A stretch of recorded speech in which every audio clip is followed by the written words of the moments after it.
It is a sign of a dull mind to dwell upon the cares of the body, to prolong exercise, eating, drinking, and other bodily functions.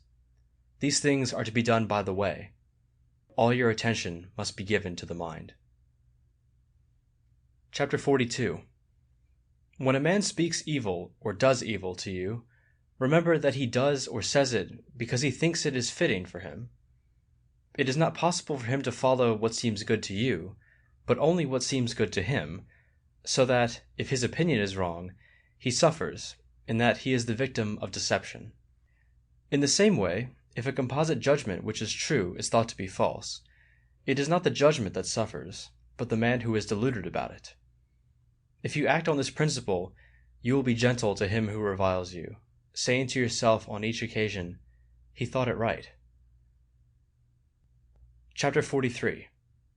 Everything has two handles, one by which you can carry it, the other by which you cannot.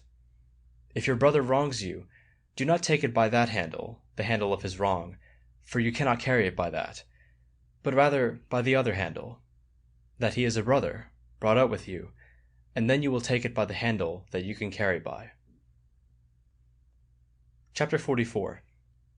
It is illogical to reason thus: I am richer than you, therefore I am superior to you. I am more eloquent than you, therefore I am superior to you. It is more logical to reason: I am richer than you, therefore my property is superior to yours. I am more eloquent than you, therefore my speech is superior to yours. You are something more than property or speech. Chapter 45. If a man wash quickly, do not say that he washes badly, but that he washes quickly. If a man drink much wine, do not say that he drinks badly, but that he drinks much. For till you have decided what judgment prompts him, how do you know that he acts badly? If you do as I say, you will assent to your apprehensive impressions and to none other. Chapter 46. On no occasion call yourself a philosopher, nor talk at large of your principles among the multitude, but act on your principles. For instance, at a banquet, do not say how one ought to eat, but eat as you ought.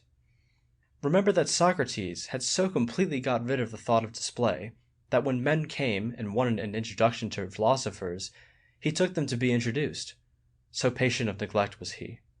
And if a discussion arise among the multitude on some principle, keep silent for the most part, for you are in great danger of blurting out some undigested thought.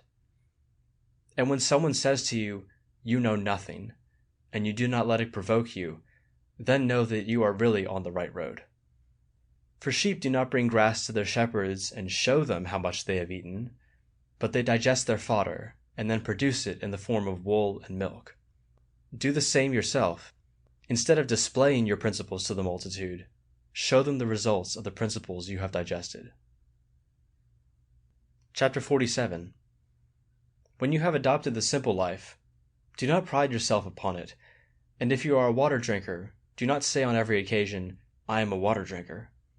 And if you ever want to train laboriously, keep it to yourself, and do not make a show of it. Do not embrace statues. If you are very thirsty, take a good draught of cold water, and rinse your mouth, and tell no one. Chapter 48. The ignorant man's position and character is this: he never looks to himself for benefit or harm, but to the world outside him. The philosopher's position and character is that he always looks to himself for benefit and harm. The signs of one who is making progress are: he blames none, praises none, complains of none, accuses none, never speaks of himself as if he were somebody, or as if he knew anything. And if anyone compliments him, he laughs in himself at his compliment, and if one blames him, he makes no defense. He goes about like a convalescent, careful not to disturb his constitution on its road to recovery until it has got firm hold. He has got rid of the will to get, and his will to avoid is directed no longer to what is beyond our power, but only to what is in our power and contrary to nature. In all things, he exercises his will without strain. If men regard him as foolish or ignorant, he pays no heed. In one word, he keeps watch and guard on himself as his own enemy. lying in wait for him. Chapter 49. When a man prides himself on being able to understand and interpret the books of Chrysippus, say to yourself, if Chrysippus had not written obscurely, this man would have had nothing on which to pride himself. What is my object? To understand nature and follow her. I look then for someone who interprets her, and having heard that Chrysippus does, I come to him. But I do not understand his writings, so I seek an interpreter. So far there is nothing to be proud of. But when I have found the interpreter, it remains for me to act on his precepts. That and that alone is a thing to be proud of. But if I admire the mere power of exposition, it comes to this, that I am turned into a grammarian instead of a philosopher, except that I interpret Chrysippus in place of Homer. Therefore, when someone says to me, read me Chrysippus, when I cannot point to actions which are in harmony and correspondence with his teaching, I am rather inclined to blush. Chapter 50. Whatever principles you put before you, hold fast to them as laws which it will be impious to transgress. But pay no heed to what anyone says of you, for this is something beyond your own control. Chapter 51. How long will you wait to think yourself worthy of the highest, and transgress in nothing the clear pronouncement of reason? You have received the precepts which you ought to accept, and you have accepted them.